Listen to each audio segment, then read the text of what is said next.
भारत भूमि को वीरों ने अपने खून से सींचा है, तभी तो ये भूमि सोने की चिड़िया बनी। महान गुरु चाणक्य ने अपने परम शिष्य चंद्रगुप्त को मगध साम्राज्य का महाराजाधिराज बनवाकर संपूर्ण भारत खंड को अखंड भारत बनवाया। वही चंद्रगुप्त जैसे वीर की वीरता से भारत भूमि ने अखंड विस्तार किया। मौर्य शासकों के काल में भारत अपनी बुलंदियों पर पहुंचा। इनके बाद के शासकों से होते हुए यह सत्ता सम्राट अशोक के हाथों में आई। सम्राट अशोक बहुत ही वीर पराक्रमी और हठी योद्धा सिद्ध हुए। इनका शुरुआती जीवन क्रूरता से बीता। इसी क्रूरता की वजह से भारत भूमि विश्व भर में पूजी जाने लगी। भारत का व्यापार, धर्म और समृद्धि अपने उत्कर्ष पर पहुंचने लगी। पर इतने महान और कुशल योद्धा सम्राट अशोक ने कलिंग के उस महाविनाशी युद्ध के बाद बौद्ध धर्म अपना लिया और शांति के मार्ग पर बौद्ध धर्म के प्रचार की ओर बढ़ने लगे। पर शांति से शासन को मजबूती नहीं दी जा सकती। सम्राट अशोक और उसके बाद के शासकों के बौद्ध प्रचार से भारतीय धर्म खतरे में आने लग गया। लोग राजाओं के डर से बौद्ध धर्म अपनाने लग गए। भारत की हजारों सालों से जमाई हुई सनातन धर्म व्यवस्था मिटने लगी। वहीं दूसरी तरफ उस जमाने का महान मौर्य साम्राज्य सनातन धर्म से अलग होने के कारण टुकड़ों टुकड़ों में बंटना शुरू हो गया, क्योंकि क्षत्रिय राजाओं ने बौद्ध राजा की अधीनता स्वीकार करने से मना कर दिया। वहीं एक तरफ दूर देशों के राजाओं ने सनातन धर्म त्याग कर बौद्ध धर्म के शांति की राहों को चुनना स्वीकार कर लिया। क्षत्रिय अब तलवारों को छोड़ केसरिया वस्त्रों में भिक्षुओं के रूप में शांति के गीत गाने लग गए। भगवान बुद्ध के संदेशों को दुनिया के हर राष्ट्र तक पहुंचाने के लिए राजाओं ने धन देना शुरू कर दिया। ये कुछ हद तक सही भी था कि भारत का धर्म दुनिया पर छाएगा, पर एक राष्ट्र के तौर पर देखें तो सुरक्षा को खतरे में डालने वाला कदम सिद्ध होने लगा। कमजोर हो चुके मगध साम्राज्य के सम्राट वृद्धरथ की शांति की राहों पर चलने के चलते विदेशी यवन यूनानी डेमेट्रियस ने मौका पाकर लगातार भारत के सिंध पर हमले करने शुरू कर दिए। इन भयंकर हमलों का जवाब देना बौद्ध शासकों के लिए भारी पड़ रहा था। मौर्य साम्राज्य चारों तरफ से शत्रुओं से घिर चुका था। विदेशियों की नजरें भारत की अकूत अपार दौलत पर थी, जिसे बचाने के लिए भारत को अब एक वीर पराक्रमी महावीर की जरूरत महसूस होने लगी।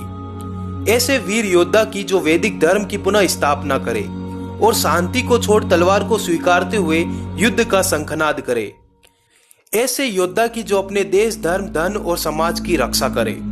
और इसी के साथ एक वीर बाहुबली योद्धा का जन्म हुआ, जिसने शांति से पहले तलवार को चुना, जिसने धर्म से पहले स्वाभिमान को चुना। वैदिक धर्म का पतन होते देख उसकी नसों में लहू उफान मार रहा था। मगध के साम्राज्य की ईंटें हिलाकर रख देने की कुव्वत रखने वाले उस पराक्रमी योद्धा का नाम था सम्राट पुष्यमित्र शुंग। पुष्यमित्र शुंग के बारे में मैं आपको कुछ बता दूं। पुष्यमित्र ने मगध के सम्राट को मारकर खुद मगध के सम्राट बनकर ब्राह्मण वंश की नींव रखी। बौद्ध धर्म के कट्टर दुश्मन पुष्यमित्र ने 84,000 बौद्ध मंदिरों को तोड़ डाला। पश्चिम से विदेशी यवनों की सेनाओं का वजूद हिलाकर रख दिया। वैदिक धर्म के उत्थान के लिए क्षत्रियों को सत्ता पर काबिज करवाया। जब भारत विदेशी आक्रमणों की आंधी में जल रहा था, तब ये एकमात्र योद्धा बनकर उठा। आइए देखते हैं डिमांडिंग पंडित के साथ इतिहास के इस अनसुने पन्ने की पूरी दास्तान। इस वीडियो को लाइक जरूर करें। चलिए शुरू करते हैं। पुष्यमित्र शुंग का जन्म ईसा के जन्म से 184 साल पहले हुआ था। पुष्यमित्र के जन्म के समय मगध के साम्राज्य पर सम्राट वृद्धरथ का राज्य था। सम्राट वृद्धरथ बौद्ध धर्म अपना चुके थे, जो मात्र शांति चाहते थे। इन्हीं सम्राट वृद्धरथ की सेना के सेनापति थे पुष्यमित्र शुंग, जो कि पूर्ण रूप से एक योद्धा थे, जो मात्र अपने स्वाभिमान के लिए जीते थे। पर इसी के साथ उधर भारत के सिंध की तरफ विदेशी ग्रीक डेमेट्रियस की सेनाओं ने सिंध के स्थानीय बौद्ध भिक्षुओं को अपने साथ मिला लिया। उन्होंने बौद्ध भिक्षुओं को अपनी बातों में उलझाकर कहा कि तुमने अगर हमारा साथ दिया तो हमारे राजा बौद्ध धर्म अपना लेंगे। इन्हीं बातों में उलझाकर विदेशी यवन सैनिक वृद्धरथ की सेना की तैयारियां देखने के लिए भिक्षुओं के भेष में बौद्धों के साथ रहने लगे। अब डेमेट्रियस द्वारा भारत विजय की तैयारियां शुरू हो गई। बौद्ध भिक्षु ग्रीक सैनिकों को भिक्षुओं के वेश में अपने मठों में पनाह देने लगे, पर ये बहरूपीय ग्रीक भिक्षु अपने साथ हथियार भी छुपाने लगे। इसी बात के समाचार पहुंचे मगध के सम्राट वृद्धरथ के पास, पर उन्होंने इस बात को वक्त पे छोड़ दिया और कहा कि वक्त आने पर जवाब दिया जाएगा। इस पर सेनापति पुष्यमित्र शुंग गुस्से से लाल होने लगे। उन्होंने क्रोध भरे स्वरों से कहा, हे राजन, आज्ञा दे, अभी इन बौद्धों की बस्तियों को उजाड़ दूं। इनका इतना दुस्साहस कैसे हो सकता है कि हमें ललकार दे सके। आज्ञा दे, जिसने मगध साम्राज्य से विश्वासघात किया उसकी नस्लें मिटा दी जाए। पर वृद्धरथ ने ऐसा करने से पुष्यमित्र को मना कर दिया। इस पर पुष्यमित्र शुंग कई वर्षों से वैदिक धर्म के अपमान की अपने अंदर जल रही ज्वाला को पेश करते हुए कहा कि मगध की सेना मगध के सेनापति के पीछे है, किसी सम्राट के पीछे नहीं। मैं बौद्धों के शिविरों में छुपे विदेशी ग्रीकों पर हमला करूंगा और जरूर करूंगा, भले ही मुझे मगध के सम्राट के विपरीत ही क्यों ना जाना पड़े। इस पर सम्राट के आदेश के विरुद्ध पुष्यमित्र ने सेना तैयार की और निकल पड़े सिंध की तरफ। सिंध के बौद्धों के शिविरों पर पुष्यमित्र का यह पहला हमला था, जो अत्यंत ही क्रूर सिद्ध हुआ। भिक्षु के रूप में छुपे 300 ग्रीक सिपाहियों को पुष्यमित्र के सामने जंजीरों में जकड़कर जब लाया गया तो एक एक ग्रीक सैनिक की गर्दनों को धड़ से अलग कर दिया गया और सभी बौद्ध भिक्षुओं को कैद करके मगध के सम्राट के सामने पेश किया गया। यही पुष्यमित्र ने मगध के सम्राट को तलवार सौंपते हुए कहा, हे राजन, अपने क्षत्रिय धर्म का पालन करो। पर शांति के दूत वृद्धरथ पुष्यमित्र पर उनका आदेश न मानने के कारण पहले से नाराज थे। उन्होंने पुष्यमित्र को अपनी सभाओं से निष्कासित कर दिया। यहीं से पुष्यमित्र के क्रोध की ज्वाला फूट पड़ी। यहीं से पुष्यमित्र अपनी जनेऊ उतारकर तलवार को अपना साथी चुन चुके थे। एक दिन वृद्धरथ अपनी सेना के साथ थे, तभी पुष्यमित्र अपनी सेना के साथ वहां पहुंच गए और दोनों के बीच भारी बहस छिड़ गई। बहस इतनी बढ़ गई कि वृद्धरथ ने पुष्यमित्र पर हमला कर दिया। इसी के जवाब में पुष्यमित्र ने अपनी तलवार निकालकर एक ही वार में वृद्धरथ को 2 टुकड़ों में चीर दिया। यहीं से मौर्य वंश को समाप्त करते हुए पुष्यमित्र ने शुंग वंश की स्थापना की। इसी के साथ पुष्यमित्र ने ललकार देते हुए खुद को मगध का सम्राट घोषित कर दिया। पुष्यमित्र की इसी घोषणा के साथ बौद्ध राजाओं पर मानो अंधकार के काले बादल छा गए।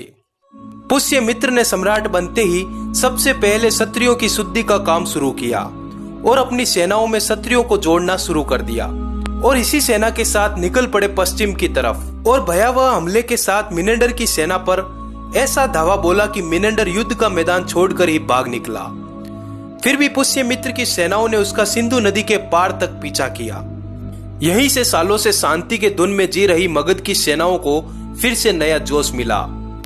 उधर पुष्यमित्र शुंग के पुत्र अग्निमित्र ने दूसरी सेना की कमान संभालते हुए दक्षिण के राजा यज्ञसेन पर हमला कर दिया और विदिशा सहित दक्षिण के अधिपति बनकर चारों ओर वैदिक धर्म की पताका फहरा दी। यहीं से आसमानों में फिर से वैदिक धर्म का बिगुल बजने लगा। भारतीय बौद्ध राजाओं को नजरबंद कर दिया गया। सभी राजाओं पर एक छत्र शासन स्थापित करते हुए पुष्यमित्र शुंग ने तेजी से हिंदू धर्म का पुनः विस्तार किया। लगातार जीतों के बाद पुष्यमित्र ने समाप्ति की ओर जा चुके हिंदू वैदिक धर्म को पुनः जीवित करने का काम किया। लाखों बौद्ध बन चुके हिंदुओं को फिर से हिंदू धर्म में लाया गया। पुष्यमित्र शुंग ने 3 बार अश्वमेघ यज्ञ करवाते हुए खुद को अखंड भारत का आर्य सम्राट घोषित कर दिया। पुष्यमित्र शुंग ने बौद्ध धर्म के लिए दी जाने वाली राजकीय राशि बंद करवा दी। पुष्यमित्र कुछ हद तक बौद्धों से नफरत रखते थे, क्योंकि उन्होंने देखा कि कैसे बौद्धों ने डेमेट्रियस की सेना का साथ देकर मगध के साम्राज्य को धोखा दिया। इसी कारण से उन्होंने बौद्धों को शरण देना बंद कर दिया। लेकिन कुछ भी हो, अपने 36 वर्षों के शासन के दौरान पुष्यमित्र शुंग ने वैदिक धर्म की संपूर्ण भारत में पताका फहराई और संपूर्ण बौद्ध बन चुके भारत को फिर से वैदिक भारत बनाया। हालांकि कई इतिहासकारों का मानना है कि पुष्यमित्र शुंग बौद्धों के कट्टर दुश्मन थे। उन्होंने 84,000 बौद्ध स्तूपों को तुड़वाया। उन्होंने प्रत्येक बौद्ध के गर्दन के बदले 100 स्वर्ण मुद्राएं देने का फरमान जारी किया। उन्होंने अपने राज्य में बौद्धों के प्रवेश पर पाबंदी तक लगवा दी और हजारों बौद्धों को मरवा दिया। इसी का जवाब देते हुए इतिहासकार डॉक्टर राय चौधरी लिखते हैं कि पुष्यमित्र शुंग बौद्धों का कट्टर दुश्मन नहीं था, वह मात्र सुस्त पड़ चुकी भारतीय सत्ता को जगाने आया था। उसके दरबार में भगवती कौशिकी नामक एक बौद्ध नन भी रहती थी। डॉक्टर जॉन मार्शल ने भी यही लिखा कि पुष्यमित्र शुंग ने मात्र सुस्त पड़ चुके बौद्ध राजाओं पर हमला किया, न कि संपूर्ण बौद्धों पर। वीडियो कैसा लगा बताइएगा कमेंट करके। वीडियो को लाइक जरूर करें और अपने दोस्तों के साथ शेयर करना न भूलें। जुड़े रहिए डिमांडिंग पंडित के साथ। धन्यवाद।